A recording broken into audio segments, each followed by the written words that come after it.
Ang trouble ko ngayon ay ang heater unit control na ito. Ang reklamo ng customer ay hindi raw ito umiinit. Nga pala ang makina na ito ay nag-iinit ng tubig at pinapump niya ito sa makina.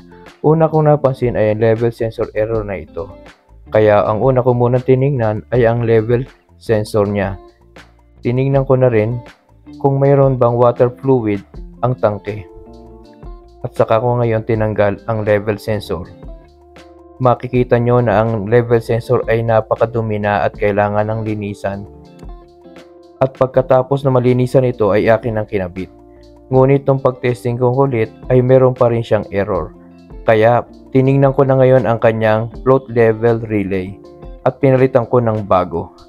Pagkatapos noon ay gumana na siya at makikita nyo na tumataas na ang kanyang temperatura. Gumana rin ang kanyang pump.